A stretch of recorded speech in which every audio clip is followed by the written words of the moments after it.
Thank you, choir. Good morning.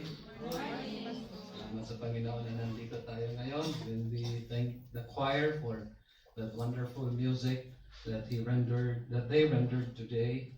Am I greater than my master? Yan yung title ng kanilang awit.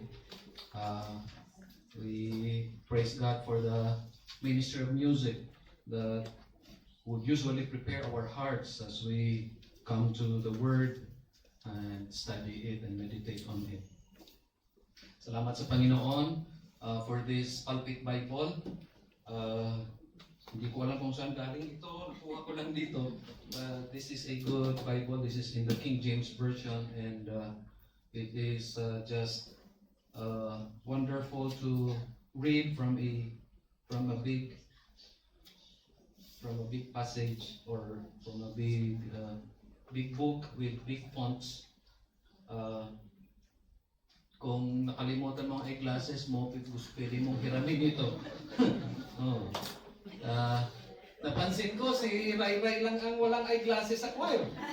So, ingatan mo yung ang mata mo, Sister Ray, ha? Allow me to read again. John 19:38 to 42. Follow with your eyes as we worship God through Bible reading from John 19:38 to 42. And after this, Joseph of Arimathea, being a disciple of Jesus, but secretly for fear of the Jews, besought Pilate that he might take away the body of Jesus. And Pilate gave him leave. He came therefore and took the body of Jesus. And there came also Nicodemus, which at the first came to Jesus by night, and brought a mixture of myrrh and aloes, about 100-pound weight. Then took they the body of Jesus, and wound it in linen clothes with the spices, as the manner of the Jews is to bury. Now in the place where he was crucified, there was a garden, and in the garden a new sepulchre, wherein was never man yet laid. Verse 42. There lay they Jesus therefore, because of the Jews' preparation day, for the sepulchre was nigh at hand. This is God's powerful and living word, and we pray that He will bless this for us today. Let's pray. Our sovereign God, loving Lord, we thank you for the blessings that you have given us this week, and especially today. This is the first Sunday of the month of November. We just thank you, Lord, for your sustaining grace throughout the last 10 months of this year. We have never imagined that we would be able to come this far. It is only because of your grace that we are here today. And so this morning, we count our blessings again, even though we may not be able to mention them one by one. But we would attempt to be grateful for each and every blessing that will come to mind. You are worthy to be praised and honored. Your name is worthy to be magnified and glorified because of who you are. And we just thank you, Lord, that we have come to know you. We thank you for revealing yourself to us, not just through nature, not just through your word, but through your Son, the Lord Jesus Christ. We thank you that every day is an adventure of faith, a journey of faith. Every day we experience your goodness and faithfulness. Every day we come face to face with your attributes. And when we come to know you better and deeper, we thank you, Lord, for revealing yourself to us. And we thank you for the blessings that you have given us, giving us the opportunity to practice wise stewardship. Thank you for reminding us that we need to take care of all the resources that you have given us, even material and spiritual blessings, so that we can use them most wisely, most efficiently, as we fulfill your will, as we join you in your plan and work here on earth. We thank you for providing us with the necessary tools and resources that we can use. But remind us, dear Father, that all of this have limitations.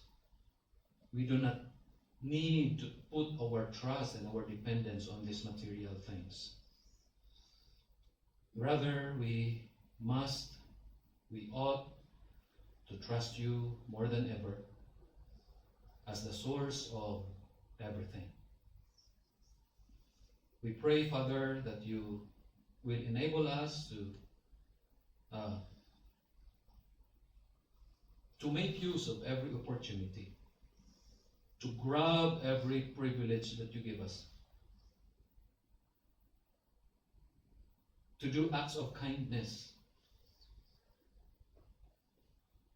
to be the light and salt here on earth, to be a vessel of honor that you can use,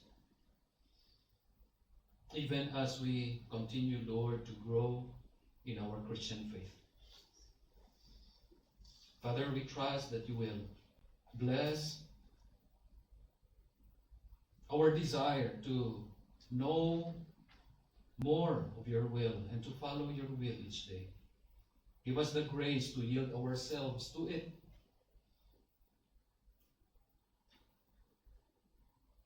Especially in this month, as we study this new topic, we pray that you will work in our hearts and minds and lives, that we will commit towards involvement and participation, that we would be true followers of the Lord Jesus Christ. We pray now for blessing as we look at your word. We lift this passage to you, Lord. We pray that the example from this Bible character that we will consider this morning will touch our hearts and encourage us to imitate him, so that we will be true followers, true disciples of the Lord Jesus Christ. Bless us now in Jesus' name. Amen. For this morning, we will start to consider our theme, Get into the Game. And the title of our message now is Your Life Involvement, Your Life of Service.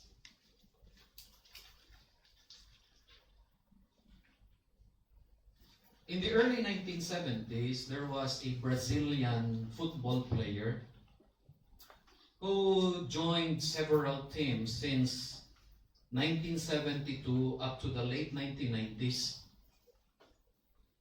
But one amazing fact about this person was that even though he was a footballer, he was not able to play even one single game. He was known as Carlos Henrique Raposo. Another name of him is Carlos Kaiser. According to the story about him, he was able to secure 2 contracts with a youth football team in Brazil. And eventually, he became a professional football player in 10 other different football teams from 1979 until way past year 1990s. For 26 years, Carlos Kaiser wore the uniform of a football player. For 26 years. And yet, he was not able to play even a single game.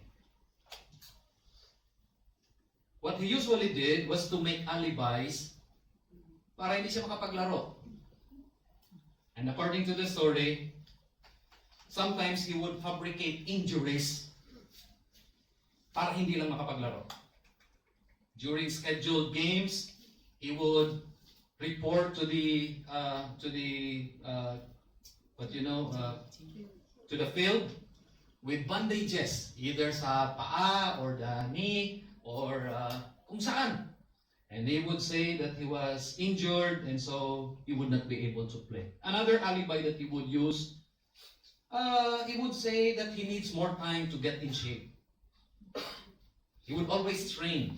He would always run. And whenever there is a schedule for a game, he would say, I am not in 100% condition. I need to train some more. And so, sasabihan siya, okay, you can just train. You don't have to play. Another alibi, he would usually create stories of international offers. He would bring a toy phone in his pocket. At kapag may schedule na laro, he would bring out that toy phone and start talking into the phone. Wala namang kausap, would just pretend. In English, as if he was talking to someone in international football teams, recruiting him for their particular team. And so on and on and on it happened. For 26 years, Carlos Kaiser always wore a football uniform. He would sometimes stand sa tabi ng football goal. Tatayo siya doon, but he was not able to play one single game. Kaya, tinawag siya the person who lived the dream but never played any game. In all 26 years of his career, he did not make one single field appearance. He did not make one single goal.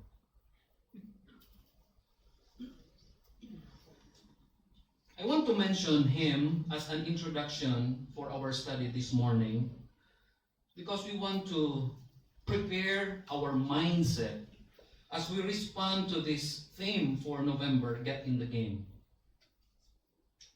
God wants us to be involved and to participate in the work of the ministry. True joy and satisfaction in the Christian life will only happen if you and I will be involved in the work of the ministry. Sometimes we forget, sometimes we think that the Christian life is just all about trusting Jesus and being sure of going to heaven. We sometimes forget that the Christian life includes serving God, being involved in the work of the ministry, and being a participant, not an onlooker or spectator, in God's plan in the church and in the world. The story of Joseph of Arimathea is one of the stories that is mentioned in all four gospel books. Bibihira ka lang makakita ng Bible story na in all gospel books, Matthew, Mark, Luke, John, na mention. Joseph of Arimathea, his story occurred in all four gospel books. And so we would want to attempt to weave, ano yan sa Tagalog? Parang banig na ihahabihin mo. We will weave all the four accounts into one story para makita natin how this disciple of Jesus, follower of Jesus, who was once an onlooker, become involved and a participant in God's plan. My prayer and my goal as I share with you God's message this morning is to encourage you to action. to be involved, to participate as well in the work of the Lord. May I propose to you for our study this morning, the cross of Christ should bring out our hidden love and prod us toward involvement and participation. All of us may claim na may pagmamahal tayo para sa Diyos. All of us. I will never believe that there is someone here this morning that would say, I do not love God. I do not love the Lord. I want to believe that all of us love God, and yet probably our love for Him is hidden deep inside our hearts. We would not be able to show it unless we come to the foot of the cross of Christ again and realize what He did for us. That would renew our love for Him, and that would prod us toward involvement and participation. I have 3 things to share with you this morning. I hope I can present this briefly.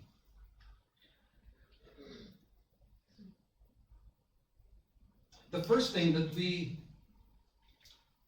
we can see in this passage, John 19:38 to 42.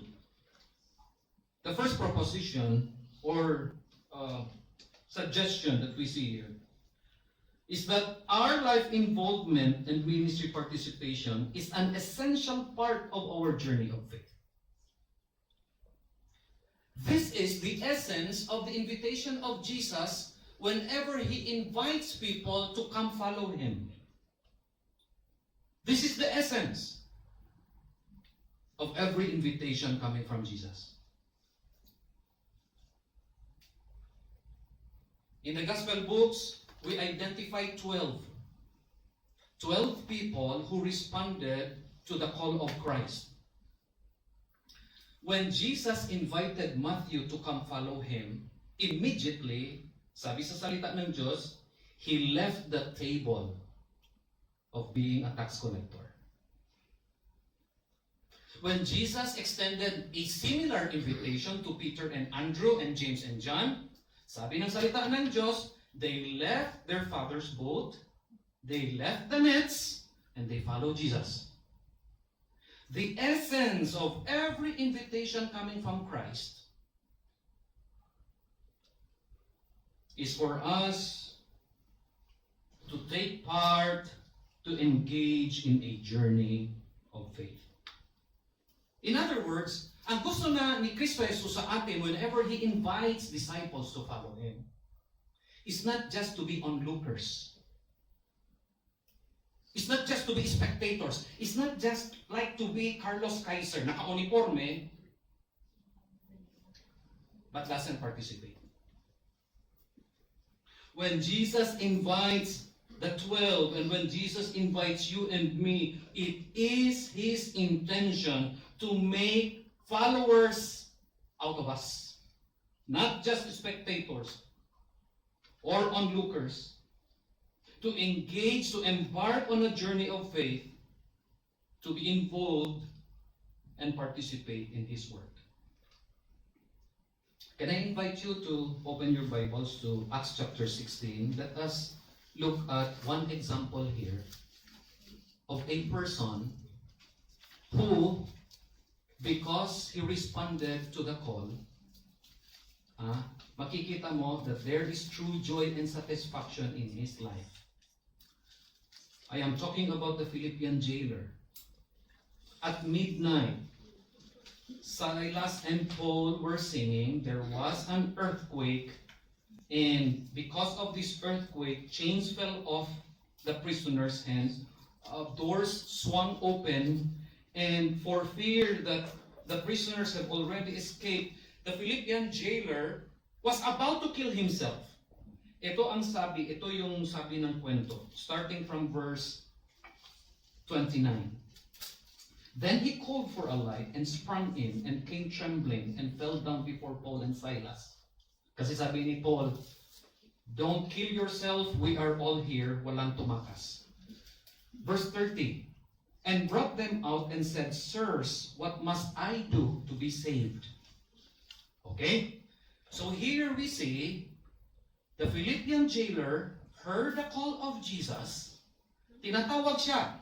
And he is about to respond. And he was asking Paul, what must I do to be saved? Look at the answer. Sabi nila, 31, believe on the Lord Jesus Christ, and thou shalt be saved, and thy house. Now what happened next is something that is interesting.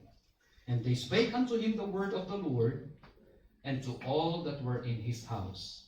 They heard the gospel, they heard the word. This is how they responded. Verse 33.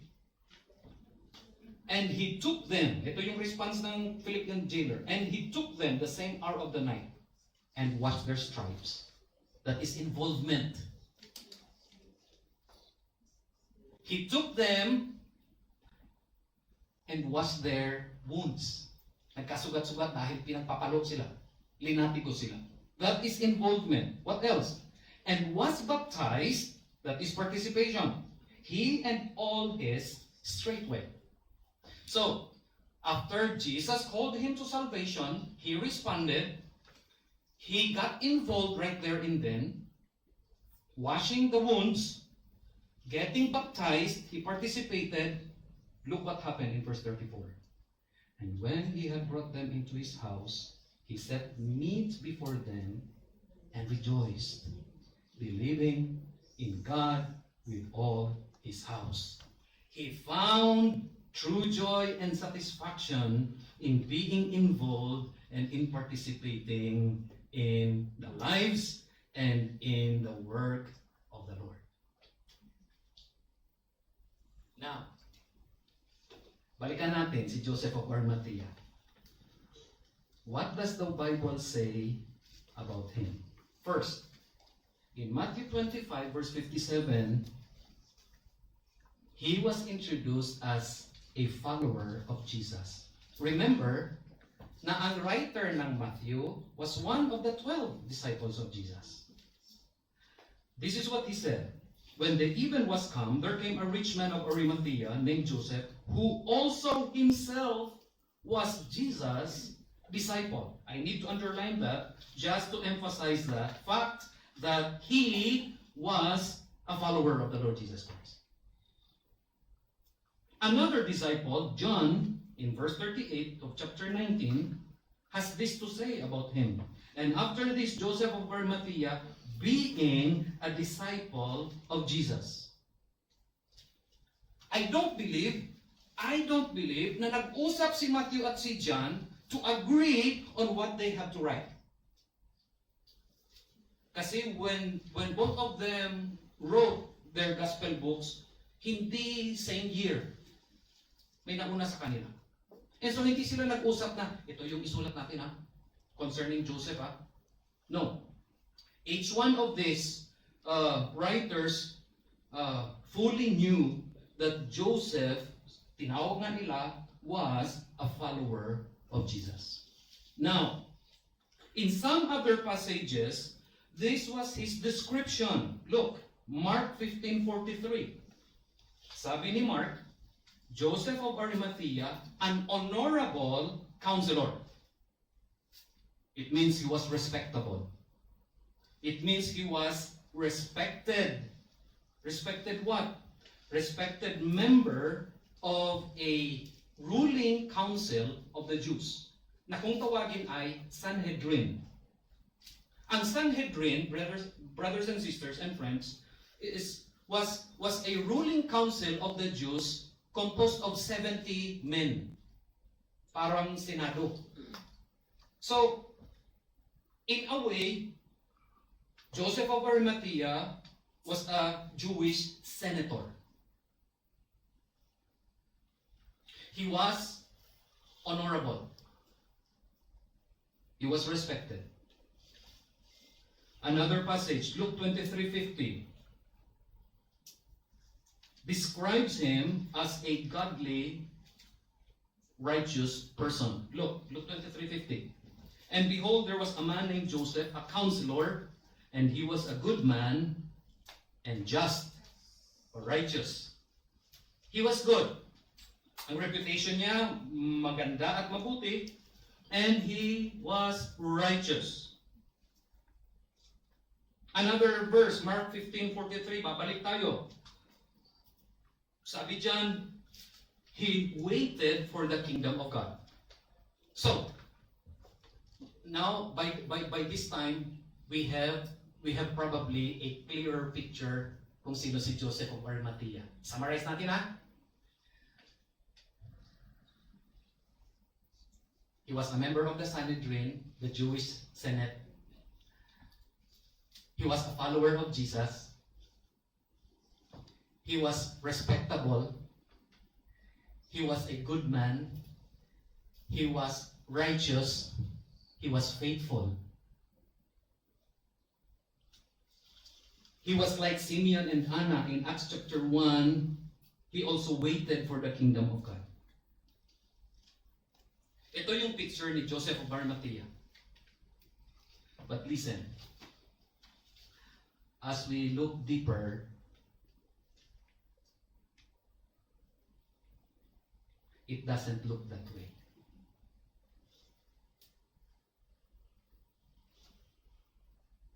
He was more of an onlooker rather than a follower.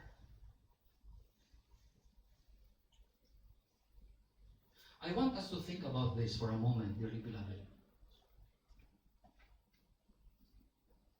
You may think that you are a follower. People may think of you that you are a follower. Pero sa katotohanan lang, you may not be a true follower of the Lord Jesus Christ.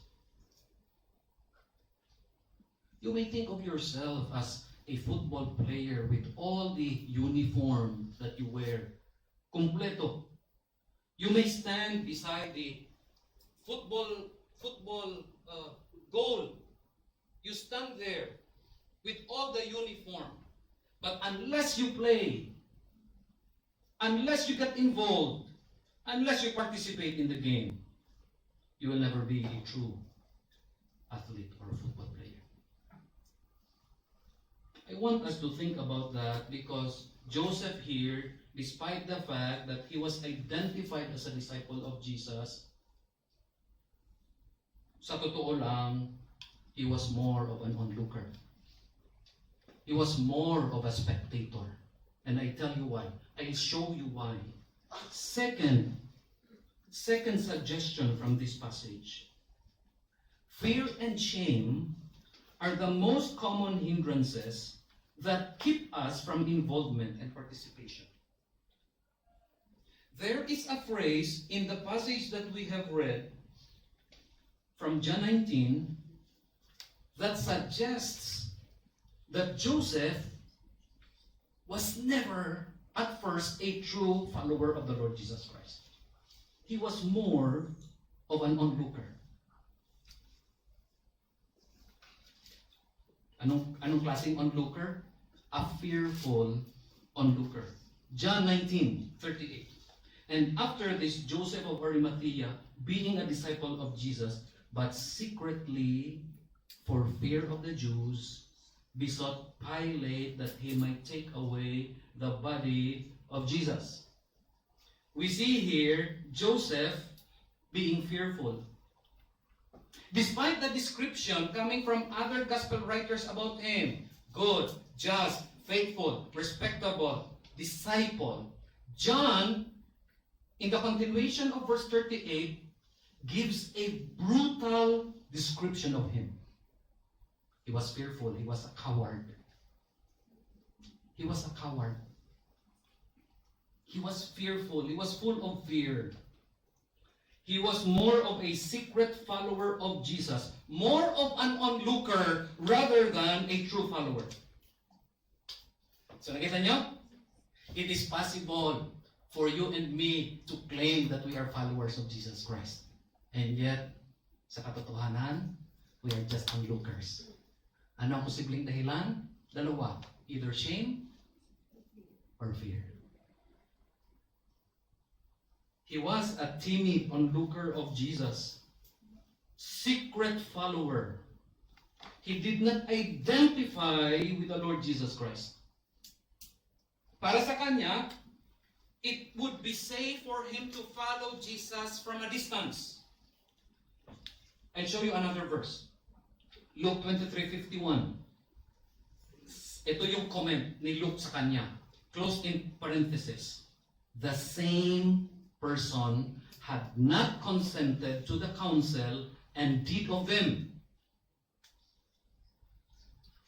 During that night, when the Sanhedrin decided what to do with Jesus, sabi ng verse, he disagreed. Hindi siya papayag at hindi siya pumayag na papatayin si Jesus. He did not consent to the counsel.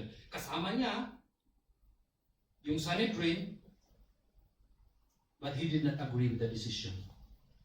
Pero alam nyo kung ano ang ibig sabihin nito sa original? He kept his silence.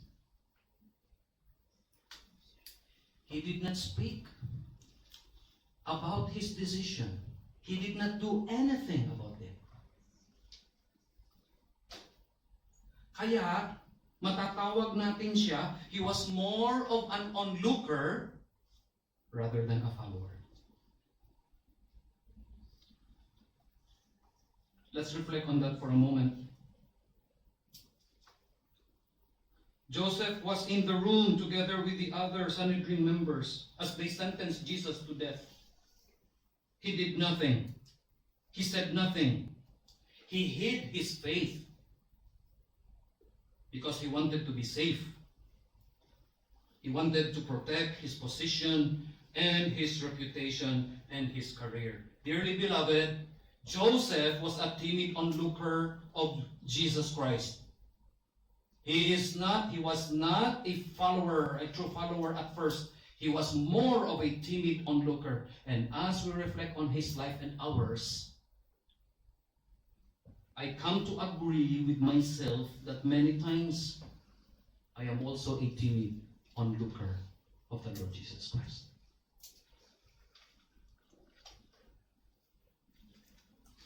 Iniisip natin may reputation tayo. Iniisip natin may career tayo. Iniisip natin the respect of our peers and community. We do not want to be identified with Jesus. We may be thinking, ano ang sasabihin nila when they come to know that I am a Christian, that I follow Jesus Christ? Ano ang mangyayari sa akin if I would say that I believe in Jesus? Would it affect my reputation? Would it affect my career? Would it affect the respect of people for me? Minsan iniisip natin, marami ang nakataya, there are many things at stake na hindi natin kayang gawin ang pag-identify kay Jesus, baka mawala ito sa atin. Sometimes you may think that identifying with Jesus and following with Jesus, baka mawala ang ipon natin.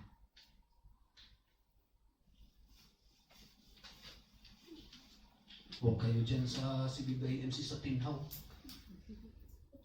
Mahal ang pananghalian nila dyan. 150. Mahal ang Bible conference nila, 500. We may be afraid to lose our wealth. We become timid followers of the Lord Jesus Christ.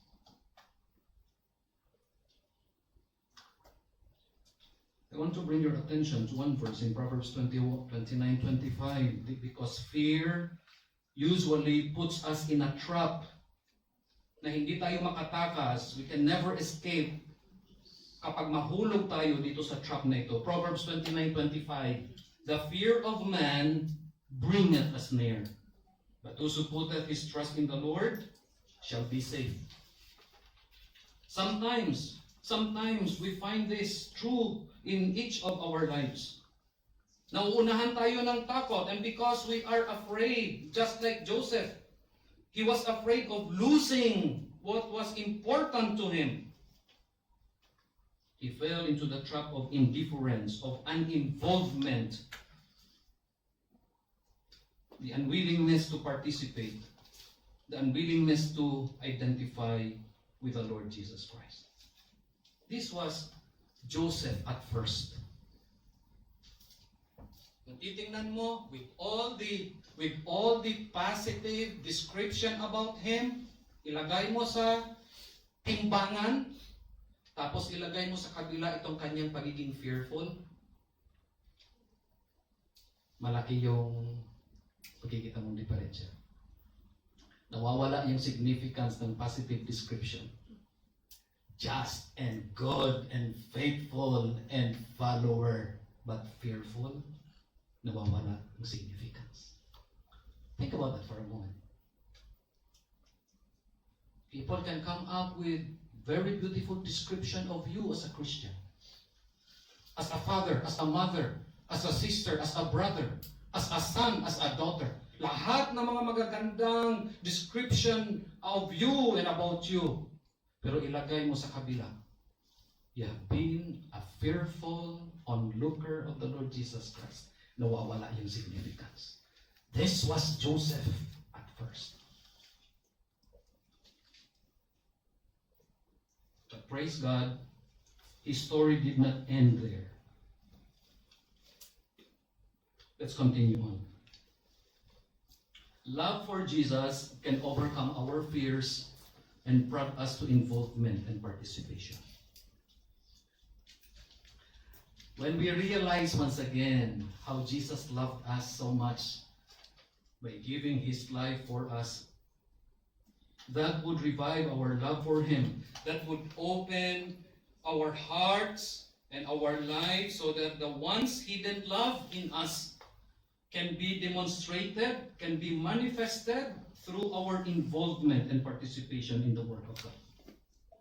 Love for Jesus can overcome our fears and prompt us to involvement and participation. Here now we see the change in the life of Joseph from being fearful to becoming courageous. Mark 15:43.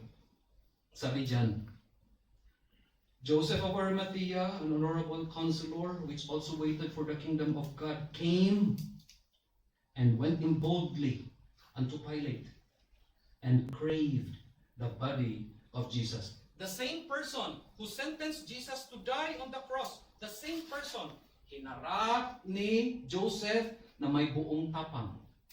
This time, to ask for the body of the Lord Jesus Christ. Alam mo paano mababago yung dating matatakutin na puso mo? Paano mababago? When that same fearful heart would be filled with the love for Christ.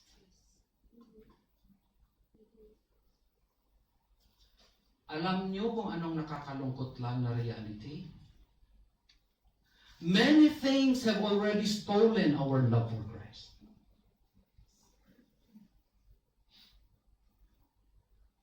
Yung pagmamahal natin sa Diyos hanggang dito na lang.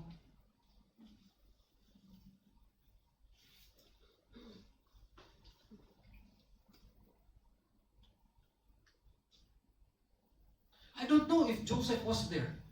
As Jesus was hanging on the cross, I don't know kung nandoon siya. I don't know. I wanted to believe nandoon siya from a distance. But as he was looking at the cross and at the body of the Lord Jesus Christ, there was something na bago sa kanyang puso. A sense of love for the Savior that took away all fears in his heart. And for that, he made this courageous step to go to Pilate and beg for the body of Jesus. He made a courageous request. Luke 23:52, he begged the body of Jesus. The word there, boldly, is tolmao.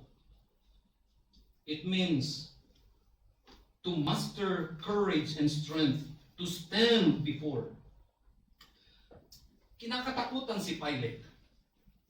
Wala siyang friend. According to history, Pilate had no friends.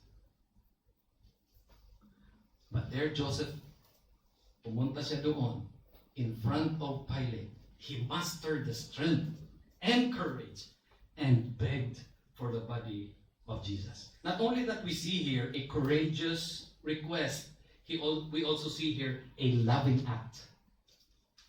Kita mo?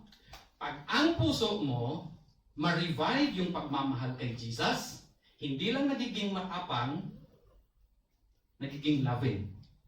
And it always finds ways to show that kind of love. Look at the loving act coming from Joseph. Last part of verse 38. He came therefore and took the body of Jesus. I found this interesting because in the original, ito yung picture. Di ba yung Golgotha parang burol? Okay. On top of the hill, nandoon nilagay yung tatlong cross. As people were walking down the hill, Joseph was walking up. Nagkasalubong sila. Among those people walking down at pauwi na were followers of Jesus. No one thought of taking the body except Joseph. Mahirap, I tell you, mahirap mag-identify kay Jesus. It's so difficult and hard to identify with Jesus kung ikaw lang isa. Madali kung marami kayo. Kung marami tayo, madali mag-identify. Followers kami ni Jesus. Pero kung ikaw lang isa, at salungat, at salubong, mahirap. These people were all going home, tapos na yung crucifixion, isa lang ang paakyat. Joseph. He did a loving act. Ano pa? Mark 15:46. And he bought fine linen. What was significant about this? After he left Pilate's presence, dumaan muna siya sa marketplace looking for a store that was still open para bumili ng linen. Not any ordinary kind of linen, fine linen.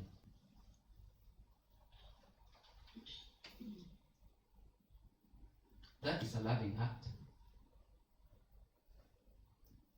At minsan iisipin natin, is it practical? Ibabalot mo lang naman sa katawan, fine linen ba talaga?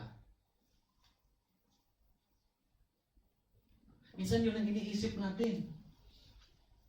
We want to be involved in the work of the ministry, tinitingnan natin kung anong laman ng bulsa natin. Naku, sayang naman kung ibigay ko ito. Ha? Pas na muna. Joseph could have done that. But right there in there, nothing else mattered to him but to show his love for Jesus. Kahit patay na si Jesus, he went to the store and bought fine linen.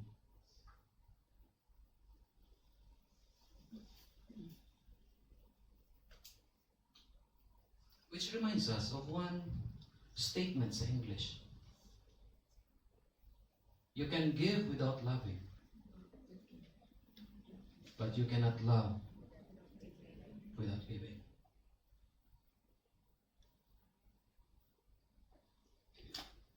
You give easy to Jesus, meaning kung hindi mo siya mahal, you can just give without loving, without feeling anything in your heart. But if you truly, honestly, sincerely love Jesus, you will always give. Here was Joseph, the once coward onlooker, now becoming courageous, loving follower. He showed a loving act. Tapos, puntahan natin ang isa pang character, Nicodemus. Verse 39, sa passage na binasa natin. And there came also Nicodemus, which at the first came to Jesus by night, and brought a mixture of myrrh and aloes, about 100 pound weight. Who was Nicodemus? Katulad din ni Joseph, he was once also a coward senator. Nalala ninyo, John 3? He went to Jesus at night. Bakit gabi? He didn't want to be identified with Jesus. But also, there was a change of heart. Both in Joseph and in Nicodemus. Look, ano nangyari? Nicodemus came and brought a mixture of myrrh and aloes. Ano kabigat? 100-pound weight. Ito, Roman weight ito. Ang equivalent nito, 34 kilos sa atin.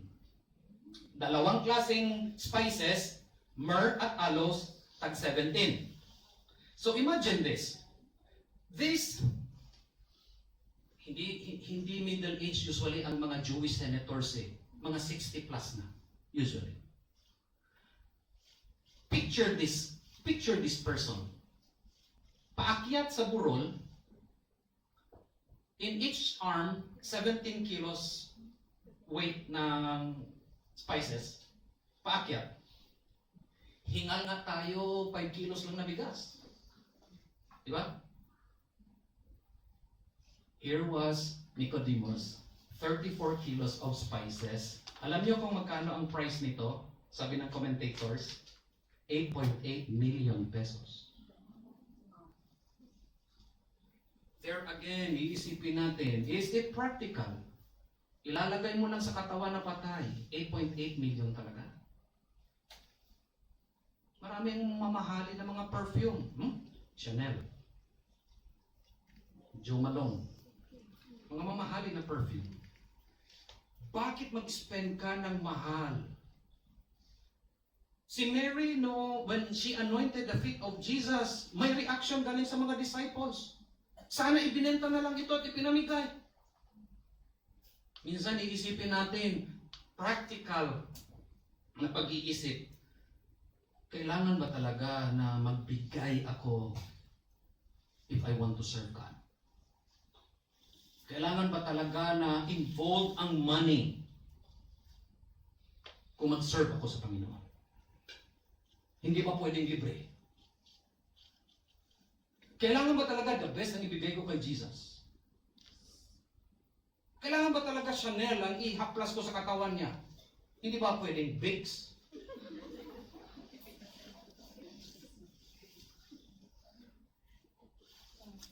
$8.8 million pesos. Para sa mundo, sayang. Para kay Nicodemus, it is worth his love for the Lord.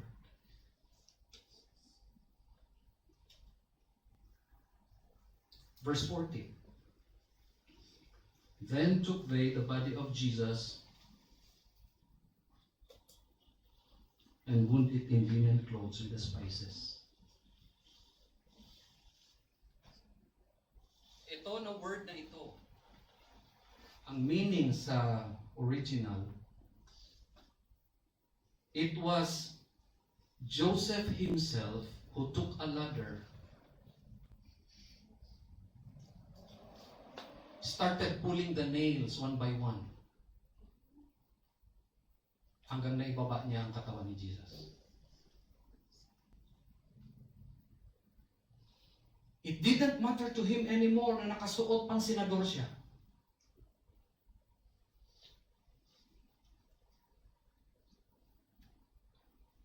When he came to the cross, he took the ladder, pinasandal niya, he took a hammer, he climbed up, binunot niya ang unang pako, pinasablay niya dito yung arm ni Jesus. He moved to the next, binunot niya ulit yung half body ni Jesus, pinasablay niya dito. Binunot niya yung pako sa paa at dahan-dahan ibinaba niya. His face, his hands, his arms, his clothes filled with blood. As I was reflecting on this, I was looking at myself and I was looking at my life and I realized how many times in my life that I desired a clean kind of obedience. Yun ang gusto ko most of the time. Yun ang gusto natin. Obedience na hindi marumi. Obedience na malinis. Obedience na comfortable. Obedience na easy. Obedience na convenient. Obedience na safe. Joseph did something more. His obedience surpassed the kind of obedience that we had. Then they took the body of Jesus. At ito yung custom ito yung custom ng Hudyo. Before they wrapped the body in linen and spices, they had to remove every foreign matter sa katawan. So kailangan haplusin nila lahat. Hugasan nila, haplusin nila. Because sa ulo ni Jesus, there were broken thorns. They had to remove it one by one. Sa katawan, sa braso ni Jesus, there were splinters coming from the wooden cross. They had to remove it one by one. From the back of Jesus, may mga broken bones, broken pieces of metal galing sa whip. They have to remove it one by one. And they had less than 3 hours to do that kasi pag alas 6 ng gabi, simula ng Sabat, dapat tapos na yung lahat ng trabaho. It was a loving act. It was a loving act. As we reflect on this, tatanungin natin ang ating sarili, are we willing to do the same? For what Jesus has done for us, are we willing to do the same? The same way that Joseph did in taking the body of Jesus and preparing it for burial. Alam mo kung anong guilty tayo? Guilty ako. Alam mo kung ano? Ayaw natin ng ganitong klaseng obedience. Ayaw natin ng ganitong klaseng commitment. Ayaw natin na ma-inconvenience tayo. Gusto natin yung easy. Gusto natin yung convenient tayo. Gusto natin yung comfortable tayo. But look at Joseph. And we need to learn from his example. Wound it in linen clothes with the spices. Tapusin natin ha. Matthew 27:16.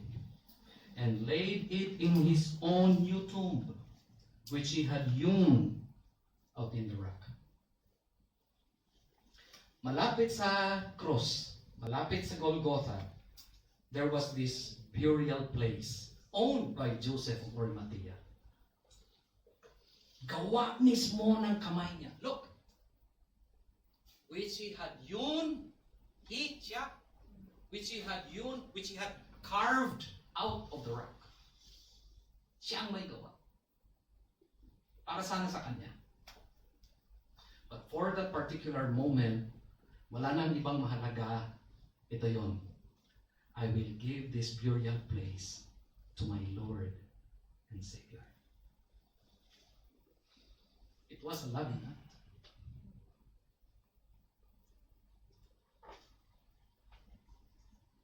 Hindi nga hiningi sa kanya, ibinigay niya ng kusa. A question for you and me right now.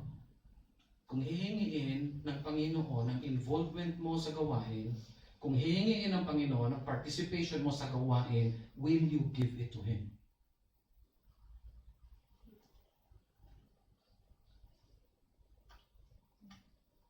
As time goes on, life involvement and participation in service will become more messy, will become more dirty, will become more costly, will become more inconvenient, will become more risky.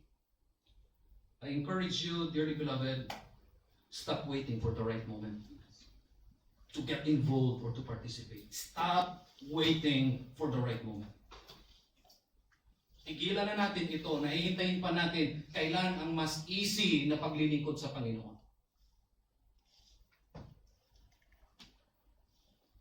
I am always blessed every Sunday night when some ladies would choose to stay behind for a few hours more to clean the toilet, to mop the floor. to pour out the water from the pail doon sa ilalim ng kitchen sink. This is dirty work. These ladies did not choose a more better time to serve God. They knew that serving God could sometimes be messy or dirty. Maglilinis ka ng toilet. Kung sa bagay, sa workplaces natin, naglilinis naman ng toilet eh. Pero pag dito, ayaw.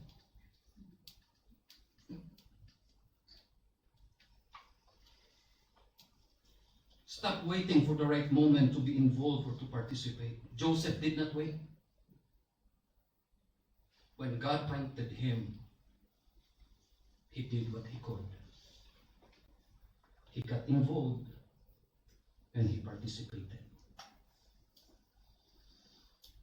My second challenge to you, you may be avoiding something right now. Ayaw mo nga commitment, ayaw mo mag-involve, ayaw mo mag-participate, ayaw mo magpa-member, ayaw mo magpa-baptize, ayaw mo mag-serve sa choir, ayaw mo mag-serve sa kahit ano na lang. You may be avoiding something right now. I challenge you to reflect again on the cross of Jesus. Reflect again on the cross of Jesus. Reflect until your love for Him will be renewed. Don't go away from the foot of the cross of Jesus until your love for Him will be renewed. Hingiin mo sa Panginoon, Panginoon, hindi ako aalis dito sa spiritual cross. Let me reflect on the love of Jesus for me. Let me see with my spiritual eyes His cross. At hindi ako aalis dito until ma-renew ang pagmamahal ko para sa Kanya. Start being faithful. Start being involved. Participate in the work of the Lord. God bless His word. God bless you.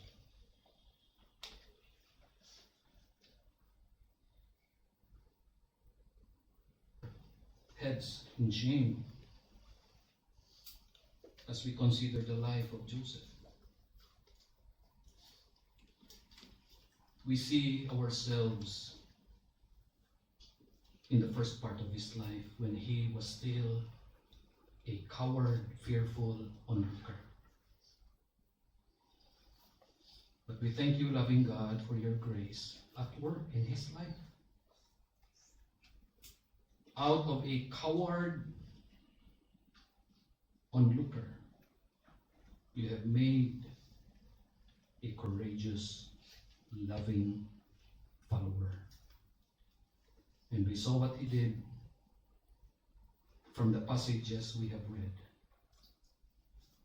We saw that it was because of his realization of the love of Christ for him. His love for his Savior was renewed, and he got involved and participated in the work.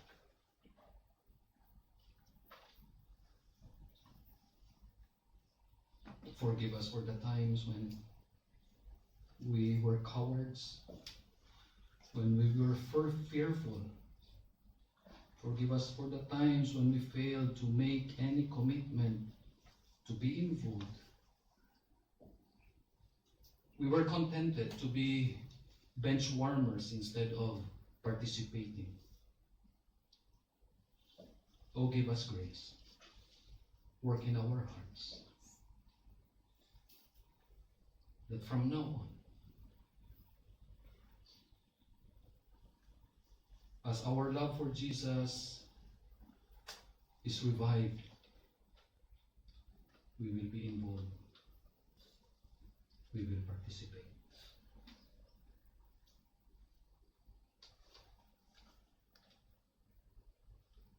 In Jesus' name. Amen.